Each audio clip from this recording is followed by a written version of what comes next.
Hello students, welcome to my channel doctor Sudhakar's tutor tube. இன்னைக்கு நாம corporate அக்கௌண்டிங்ல liquidation of companies பத்தி தான் பார்க்க போறோம். இந்த லிக்விடேஷன் ஆஃப் கம்பெனியை பத்தின தியரியை நான் 3 பார்ட்டா பிரிச்சு வச்சிருக்கேன்.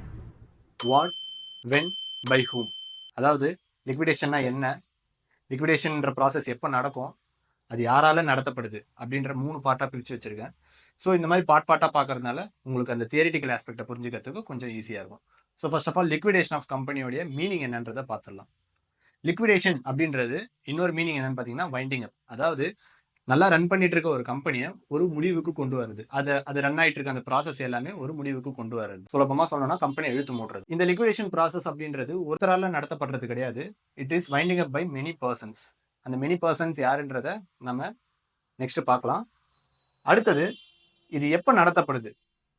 லிக்விடேஷன் அப்படின்ற ப்ராசஸ் கம்பெனி இழுத்து மூடுறாங்க அப்படின்னு சொன்னேன் இல்லையா, அது எப்போ நடத்தப்படுது அப்படின்னு பார்த்தீங்கன்னா insolvent and not insolvent. First of all சால்வெண்ட்னா என்னன்னு பார்க்கலாம். சால்வெண்ட் அப்படின்னா நான் ஒரு 10,000 ரூபாய் கடன் வாங்குறேன், அந்த கடனை ரீபே பண்ணக்கூடிய எபிலிட்டி எனக்கு இருக்கு அப்படின்னா என்ன சால்வெண்ட் அப்படின்னு சொல்லுவாங்க. அப்போ இன்சால்வெண்ட் அதனுடைய ஆப்போசிட். இன்சால்வெண்ட்னா என்னவா இருக்கும்? நான் அதே 10,000 கடன் வாங்குறேன், அந்த கடனை என்னால் திருப்பி அடைக்க முடியலன்னா என்ன இன்சால்வெண்ட் அப்படின்னு சொல்லுவாங்க. ஸோ இதை ஒரு கம்பெனி ஆஸ்பெக்ட்ல யோசிச்சு பாருங்களேன்.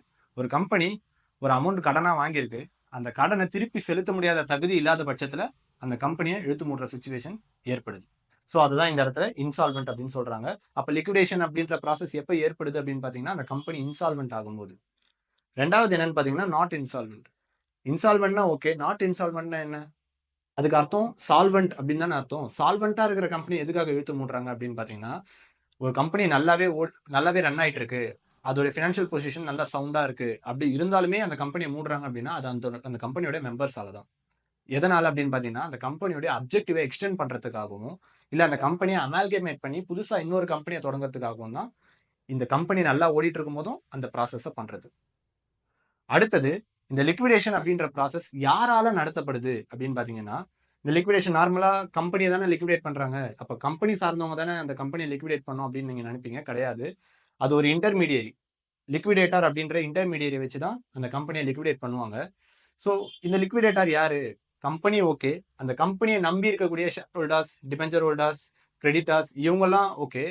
ஆனா எதுக்காக இந்த இன்டர்மீடியரை கொண்டு வராங்க? ஒரு தேர்ட் பர்சன், ஒரு ஸ்ட்ரேஞ்சரை எதுக்காக கொண்டு வராங்க? இதை யார் கொண்டு வராங்க அப்படின்னு பாத்தீங்கன்னா கம்பெனி அப்படின்றது எடுத்தவங்க கவுத்தோன்ட்டு நம்ம ஆரம்பிச்சிட முடியாது. ஒரு பெரிய கம்பெனி இந்தியாவில் நம்ம ஆரம்பிக்கிறோம் அப்படின்னா லீகலாக தான் ஆரம்பிக்கணும், ப்ராப்பராக அதை ரெஜிஸ்டர் பண்ணணும். ஸோ லைக் வைஸ் அந்த கம்பெனியை ஒரு முடிவுக்கு கொண்டு வரும்போதும் ப்ராப்பராக அதை க்ளோஸ் பண்ணணும். ஸோ அப்படி க்ளோஸ் பண்ணும்போது கோர்ட்டால நியமிக்கப்படக்கூடிய ஒரு நபர் தான் இந்த லிக்விடேட்டர்.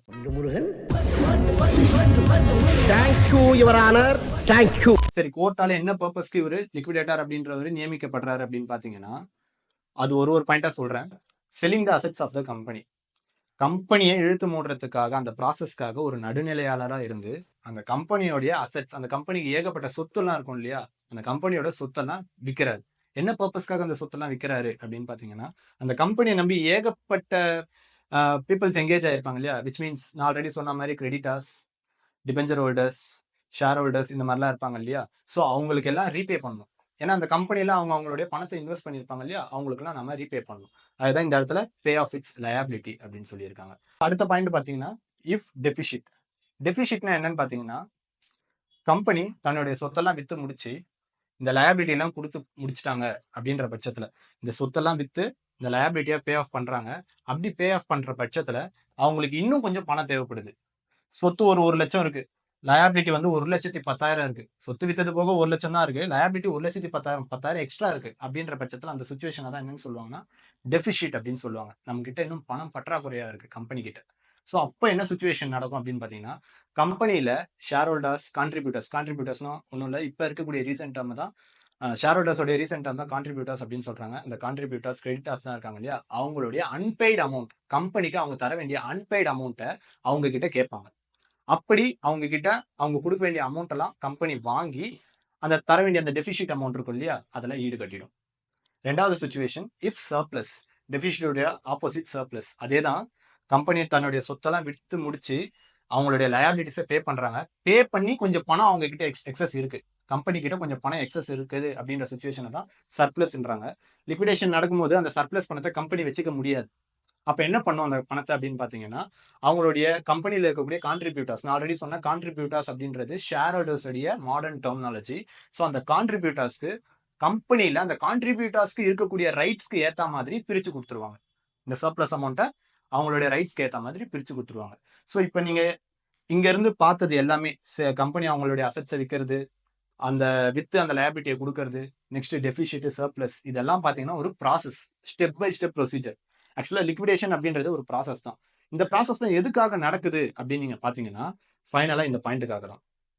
கம்பெனி அப்படின்றது ஆல்ரெடி சொன்ன ப்ராப்பரா ரெஜிஸ்டர் பண்ணி தான் ஆரம்பிக்கப்படணும். அதே மாதிரி க்ளோஸ் பண்ணும் போதும் அந்த கம்பெனியை ப்ராப்பரா ரெஜிஸ்ட்ரார் கிட்ட நம்ம இன்ஃபார்ம் பண்ணி தான் அதை க்ளோஸ் பண்ண முடியும். ஸோ இப்போ இந்த ப்ராசஸ் நடந்து முடிச்ச உடனே, இந்த ப்ராசஸ்லாம் நடந்து முடிச்சாச்சு அப்படின்ட்டு நம்ம கோர்ட்டால் அப்பாயிண்ட் பண்ண அந்த லிக்விடேட்டர் ரெஜிஸ்ட்ரார் ஆஃப் கம்பெனிஸ் கிட்ட ரிப்போர்ட் கொடுத்த உடனே தான் உங்களுடைய கம்பெனியோட நேமை ரெஜிஸ்ட்ரார் ஆஃப் கம்பெனிஸ் வந்து உங்க கம்பெனியோட நேமை அந்த ரெஜிஸ்ட்ரார்ல இருந்து எடுப்பாரு, ரிமூவ் பண்ணுவாரு. ஸோ இந்த ப்ராசஸ் தான் லிக்விடேஷன் ஆஃப் கம்பெனிஸ் அப்படின்னு நம்ம சொல்றோம். அடுத்ததான் நம்ம பார்க்க போறது மோட்ஸ் ஆஃப் வைண்டிங் அப். என்னென்ன சுச்சுவேஷன்லாம் ஒரு கம்பெனியை முடிவுக்கு கொண்டு வராங்க அப்படின்றதான் பார்க்க போறோம். அதுல ஃபர்ஸ்ட் பாயிண்ட் என்னன்னு பாத்தீங்கன்னா, by the court compulsory winding up. நீதிமன்றத்துடைய தலையீடுனால அந்த நிறுவனத்தை ஒரு முடிவுக்கு கொண்டு வர்றது. இது என்னென்ன சுச்சுவேஷன் எல்லாம் நீதிமன்றம் தலையீடு பண்ணி அந்த கம்பெனியை ஒரு முடிவுக்கு கொண்டு வராங்க அப்படின்றத பார்க்கலாம். அதுல first point, company unable to pay it's debts. இந்த சுச்சுவேஷனை தான் நான் இன்சால்வெண்ட் அப்படின்னு சொன்னேன். ஸோ கம்பெனி தான் வாங்கியிருக்கக்கூடிய கடனை திருப்பி செலுத்த முடியாத சுச்சுவேஷன்ல அந்த கம்பெனியை கோர்ட்டு தலையீடு மூலியமா வைண்டிங் அப் பண்ணுவாங்க. ரெண்டாவது situation, if the business doesn't Cummins within a year from incorporation. ஒரு கம்பெனி நம்ம ஆரம்பிக்கிறோம்னா ரெஜிஸ்ட்ரார் ஆஃப் கம்பெனி கிட்ட சர்டிபிகேட் ஆஃப் இன்கார்பரேஷன் வாங்கினாதான் நம்மளால ஸ்டார்ட் பண்ண முடியும். அப்படி நம்ம சர்டிபிகேட் ஆஃப் இன்கார்பரேஷன் வாங்கி அந்த கம்பெனியை ஒரு வருஷத்துக்குள்ள நீங்க தொடங்கி இருக்கணும். அப்படி நீங்க அந்த 1 இயர்க்குள்ள சர்டிபிகேட் ஆஃப் இன்கார்பரேஷனையும் வாங்கி தொடங்காம இருக்கிற பட்சத்துல கோர்ட்டு தலையீடு பண்ணி கம்பல்சரி வைண்டிங் பண்றதுக்கு வாய்ப்பு இருக்கு. மூணாவது, number of members reduced below in public limited company and below in private limited company. ஒரு பப்ளிக் லிமிடெட் கம்பெனிலையும் பிரைவேட் லிமிடெட் கம்பெனிலையும் இத்தனை மெம்பர்ஸ் மேண்டேட்டரியா இருக்கணும் அப்படின்னு இருக்கு. ஸோ பப்ளிக் லிமிடெட் கம்பெனி பொறுத்த மட்டும் 7 நபர்களுக்கு கம்மியாகவும், பிரைவேட் லிமிடெட் கம்பெனி பொறுத்த மட்டும் 2 நபர்களுக்கு கம்மியாகவும் இருந்ததுன்னா கோர்ட்டு டைரக்டா இன்வால்வ் ஆகி கம்பல்சரி வைண்டிங் அப் பண்றதுக்கான வாய்ப்புகள் இருக்கு. அண்ட் செகண்ட் பாயிண்ட் என்னன்னு பாத்தீங்கன்னா, வாலண்டரி வைண்டிங் அப். இந்த வாலண்டரி வைண்டிங் அப் யார் பண்ணுவாங்க அப்படின்னு பாக்குறதுக்கு முன்னாடி நான் பிகினிங்லேயே உங்ககிட்ட சொல்லியிருந்தேன், winding up is done by many person. So அந்த மெனி பர்சன் யாருன்னு பார்த்தீங்கன்னா இவங்க எல்லாம் தான் வாலண்டரி வைண்டிங் அப் பண்ற மெம்பர்ஸ் அண்ட் கிரெடிட்டார்ஸ். ஓகேவா? ஸோ இந்த வாலண்டரி வைண்டிங் அப் இவங்க 2 பேரால தான் நடக்குது. அதில் ஃபர்ஸ்ட் ஒன் மெம்பர்ஸாலையும், second one creditors of the கம்பெனினாலையும், கம்பெனிக்கு கிரெடிட் கொடுத்த அந்த கிரெடிட்டார்ஸ்னாலையும். And final one, subject to supervision of court. ஒரு கம்பெனி அப்படின்றது லீகல் எவிடன்ஸை உட்பட்டு தான் அந்த கம்பெனி ஆரம்பிக்கிறாங்க. அப்படி அந்த கம்பெனி ஆரம்பிக்கிற பட்சத்துல if the company feels guilty means court அதோடைய தலையீடு பண்ணி கோர்ட்டுடைய மேற்பார்வையிலேயே அந்த கம்பெனியை வைண்ட் அப் பண்றதுக்கான வாய்ப்புகளும் அதிகம். அடுத்ததான் நம்ம பார்க்க போறது order of payment. Order of payment என்ன பர்பஸ்க்காக அப்படின்னு பார்க்கறதுக்கு முன்னாடி, பிகினிங்ல நம்ம லிக்விடேஷன் ப்ராசஸ் பண்றதுக்கு லிக்விடேட்டர் அப்படின்ற ஒரு நபர் அப்பாயிண்ட் பண்ணுவோம்னு சொன்னாங்க இல்லையா? அந்த லிக்விடேட்டருடைய வேலையே என்னன்னு பாத்தீங்கன்னா, கம்பெனியோட அசெட்ஸ் எல்லாம் சேல் பண்ணி அந்த கம்பெனி எங்கேஜ் ஆயிருக்கக்கூடிய share holders, debenture holders, preference creditors இந்த மாதிரிலாம் இருக்காங்க இல்லையா, அவங்களுக்கு பேமெண்ட் பண்றதுதான். அப்படி பேமெண்ட் பண்றதுக்குன்னு ஒரு ஆர்டர் இருக்கு. ஃபர்ஸ்ட் இவங்களுக்கு தான் பேமெண்ட் பண்ணணும் அப்படின்னு ஒரு ஆர்டர் இருக்கு. அந்த ஆர்டரை தான் இப்ப நாம பார்க்க போறோம். அதுல ஃபர்ஸ்ட் ஒன் இருக்கிறது யாருன்னு பாத்தீங்கன்னா secured creditors. Second one cost of liquidation. Liquidation பண்ணும்போது ஏகப்பட்ட காஸ்ட் ஏற்படும். அந்த காஸ்ட்டை 3ஆ பிரிச்சிருக்காங்க, செக்ரிகேட் பண்ணியிருக்காங்க. அதுல first one legal charges, second one liquidators remuneration. இது ரொம்ப இம்பார்ட்டன்டான ஒன். இந்த லிக்விடேஷன் ப்ராசஸையே முன்னிருந்து நடத்துறவரு இந்த லிக்விடேட்டர் தான், அவருக்கு தரக்கூடிய ஊதியம். ஸோ அதுதான் லிக்விடேட்டர் ரெமுனரேஷன் அப்படின்னு சொல்றாங்க. நாம சம் போடும்போது இந்த லிக்விடேட்டர் ரெமுனரேஷன் அப்படின்ற கான்செப்ட் ஒரு வைட்டல் ரோல் பிளே பண்ணும். மூணாவது காஸ்ட் ஆஃப் வைண்டிங் அப். இதுல அடுத்த பாயிண்ட் என்னன்னு பாத்தீங்கன்னா ப்ரிஃபரன்ஷியல் கிரெடிட்டார்ஸ், அடுத்து debenture holders, unsecured creditors, preference share holders, equity share holders. So இந்த ஆர்டர்ல தான் லிக்விடேட்டர் பேமெண்ட்டை பிரிச்சு கொடுப்பாரு. ஸோ இப்போ நீங்க பார்த்துட்டு இருக்க இந்த ஸ்டேட்மெண்ட்டுக்கு பேர் தான் லிக்விடேட்டர் ஃபைனல் ஸ்டேட்மெண்ட் அக்கௌண்ட். இந்த ஸ்டேட்மெண்ட்டை 2ஆ பிரிச்சிருக்காங்க. ஒன்று ரெசிப்ட் சைட், இன்னொன்று பேமெண்ட் சைட். ஸோ இந்த ரெசிப்ட் சைட்ல ஃபர்ஸ்ட் ஆஃப் ஆல் என்னென்னலாம் இருக்கு அப்படின்றத நம்ம பார்த்துடலாம். ரெசிப்ட் சைட்ல ஃபர்ஸ்ட் அசெட்ஸ் ரியலைஸ்ட். இந்த அசெட்ஸ் ரியலைஸ்ட் அப்படின்ற விஷயம், ஃபர்ஸ்ட் ஆஃப் ஆல் அசெட்ஸ் யாருடைய அசெட்ஸ்? கம்பெனியோடைய அசெட்ஸ். இப்போ லிக்விடேட் பண்றோம் இல்லையா, அந்த கம்பெனியோட அசெட்ஸ். இந்த கம்பெனியோட அசெட்ஸை ரியலைஸ் பண்ற தகுதி யாருக்கு இருக்கு அப்படின்னு பாத்தீங்கன்னா லிக்விடேட்டர். அந்த லிக்விடேட்டர் தான் கம்பெனியோட எல்லா அசெட்ஸையும் ரியலைஸ் பண்றாரு. ஸோ அதன் மூலியமா என்ன ரெசிப்ட் வருதோ அதை இங்க நம்ம எடுத்துக்கிறோம் ஃபர்ஸ்ட். Second one surplus. சர்ப்ளஸ்னா என்னது? அதிகப்படியான அமௌண்ட். அதாவது நம்ம கம்பெனியில எங்கேஜ் ஆயிருக்கவங்களுக்கு கொடுக்க போக மீதி இருக்கக்கூடிய எக்ஸஸ் அமௌண்ட். ஸோ இப்போ இது யாரால வருது அப்படின்னு பாத்தீங்கன்னா செக்யூர்டு கிரெடிட்டர்ஸ். கம்பெனியில அவங்களுடைய இன்வெஸ்ட்மெண்ட்டை போட்டு அதுக்கு மாற்றா அந்த அவங்க கொடுத்த காசுக்கு ஏற்ற ஈக்குவலான செக்யூரிட்டிஸை வாங்கியிருக்காங்க. அப்படி அவங்க செக்யூரிட்டிஸை சப்மிட் பண்ணும்போது அவங்களுக்கு கொடுக்க வேண்டிய அமௌண்ட் போக, கம்பெனி அந்த செக்யூரிட்டிஸ்க்கு கொடுக்க வேண்டிய அமௌண்ட் போக அதிகபட்சமா ஏதாச்சும் அமௌண்ட் இருந்ததுன்னா அதுதான் சர்ப்ளஸ் அப்படின்னு சொல்றாங்க. ஸோ அது. மூணாவது, டு ரெசிப்ட் ஆன் கால் மணி. இந்த ரெசிப்ட் ஆன் கால் மணி எல்லா சுச்சுவேஷன்லாம் வராது.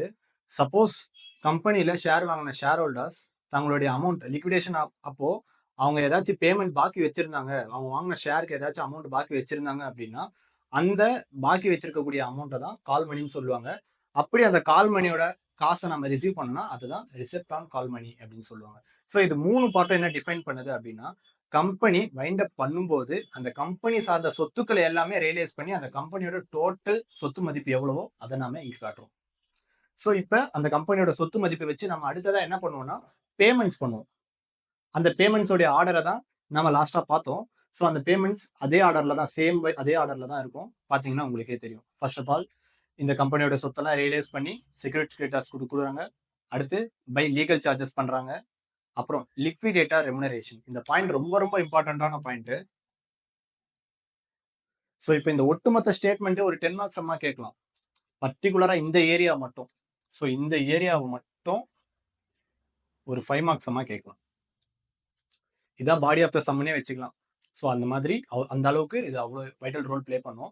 ஸோ இதுல இந்த லிக்விடேட்டர் ரெமுனரேஷன் அப்படின்ற டெர்மினாலஜி ரொம்ப இம்பார்ட்டன்ட். இந்த லிக்விடேட்டர் அப்படின்றவர் யாருன்னு உங்களுக்கு தெரியும்.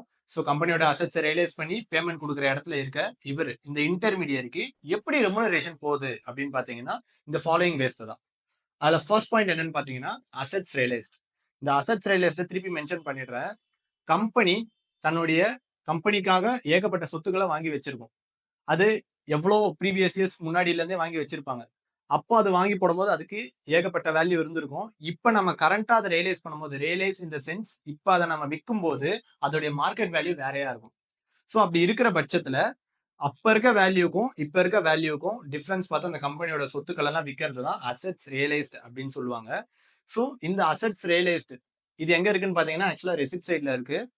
இதோடைய அமௌண்ட் இப்ப இந்த சம் பாத்தீங்கன்னா அசெட் ரியலைஸ்னா உங்களுக்கு குழப்பமா இருக்கும். அப்ப இது எல்லாம் என்னது அப்படின்னு கேட்டீங்கன்னா இந்த பர்டிகுலர் ஏரியாவுக்கு நாம இந்த 2 இடத்த தான் எடுக்கணும். ஏன்னா கம்பெனியோட சொத்துக்களை ரியலைஸ் பண்ணதுதான். இப்ப இதுதான் கம்பெனியோட சொத்துக்களை ரியலைஸ் பண்ணுது. செக்யூர் கிரெடிட்டர்ஸ்னா யாரு? கம்பெனிக்காக பணத்தை கொடுத்திருப்பாரு.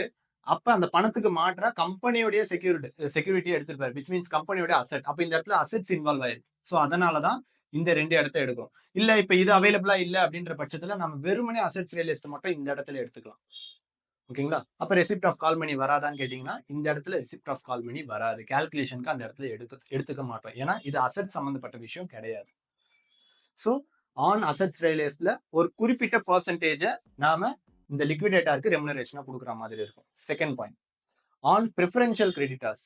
ப்ரிஃபரன்ஷியல் கிரெடிட்டர்ஸ்க்கு போற அமௌண்ட்ல இருந்து ஒரு பர்டிகுலர் பர்சன்டேஜ் அமௌண்ட்டை லிக்விடேட்டருக்கு ரெமுனரேஷனா கொடுக்க வேண்டியதா இருக்கும். மூணாவது point, on unsecured creditors. Unsecured கிரெடிட்டர்ஸ்க்கு போற அமௌண்ட்ல இருந்து ஒரு பர்டிகுலர் பர்சன்டேஜ் அமௌண்ட், இந்த மூணுமே ஒரு பர்டிகுலர் பர்சன்டேஜ் அமௌண்ட்டை தான் லிக்விடேட்டருக்கு ரெமுனரேஷனா பே பண்றோம். இந்த லிக்விடேட்டர் ரெமுனரேஷன்லாம் நம்ம பே பண்ணதுக்கு அப்புறம் அடுத்ததான் நம்ம பே பண்ண போறது லிக்விடேஷன் எக்ஸ்பென்சஸ். லிக்விடேஷன் எக்ஸ்பென்சஸ்னா இப்ப நடக்குது இல்லையா இந்த ப்ராசஸ், இந்த ப்ராசஸ் தான் லிக்விடேஷன் அப்படின்னு சொல்லுவோம். இந்த ப்ராசஸ்க்கு ஆன செலவை தான் நாம இந்த இடத்துல பே பண்றோம். அடுத்தது ப்ரிஃபரன்ஷியல் கிரெடிட்டர்ஸ். கம்பெனியில இருக்கக்கூடிய கிரெடிட்டர்ஸை ஏகப்பட்ட விதமா பிரிப்பாங்க. அதுல முக்கியமானது ப்ரிஃபரன்ஷியல் கிரெடிட்டர்ஸ். இந்த ப்ரிஃபரன்ஷியல் கிரெடிட்டர்ஸ் பாத்தீங்கன்னா உங்களுக்கு லிக்விடேட்டர் ரெமுனரேஷன்லயே உங்களுக்கு நோட்டிஃபை ஆயிருக்கும். ஸோ இதுக்கும் என்ன டிஃபரன்ஸ் அப்படின்னு பாத்தீங்கன்னா இவங்களுக்கு கொடுக்க போற பேமெண்ட்ல இருந்து ஒரு பர்டிகுலர் பர்சன்டேஜ ரெமுனரேஷனா இவருக்கு கொடுக்குறோம். ஸோ அதுதான், வேற ஒன்றும் இல்லை. அடுத்த பேமெண்ட் ஆர்டர் யாருக்குன்னு பாத்தீங்கன்னா டிபெஞ்சர் ஹோல்டர்ஸ். ஸோ கம்பெனில டிபெஞ்சர் வாங்கி இருக்கக்கூடிய டிபெஞ்சர் ஹோல்டருக்கு நம்ம பேமெண்ட் பண்றோம். And then by unsecured creditors. எப்படி ப்ரிஃபரன்ஷியல் கிரெடிட்டர்ஸ் 2 இடத்துல ரிஃப்ளெக்ட் ஆயிருக்கோ அதே மாதிரி அன்செக்யூர்ட் கிரெடிட்டர்ஸும் ரிஃப்ளெக்ட் ஆயிருக்கு. ஆனா இது நான் உங்களுக்கு சம் போடும்போது உங்களுக்கு எக்ஸ்பிளைன் பண்றேன். ஏன்னா இது வந்து ஒரு பேலன்சிங் ஃபிகரா சம்ல இருக்கும். ஸோ சம் போடும்போது உங்களுக்கு இதுக்கும் இருக்கக்கூடிய டிஃபரன்ஸ் வந்து ஈஸியா கிளியர் கட்டா புரியும். அடுத்த பேமெண்ட் ஆர்டர் யாருக்கு அப்படின்னு பாத்தீங்கன்னா ப்ரிஃபரன்ஸ் ஷேர் ஹோல்டர்ஸ்க்கு. அண்ட் ஃபைனலி ஈக்விட்டி ஷேர் ஹோல்டர்ஸ்க்கு நாம பேமெண்ட் ஆர்டரை கொடுத்து முடிக்கிறோம்.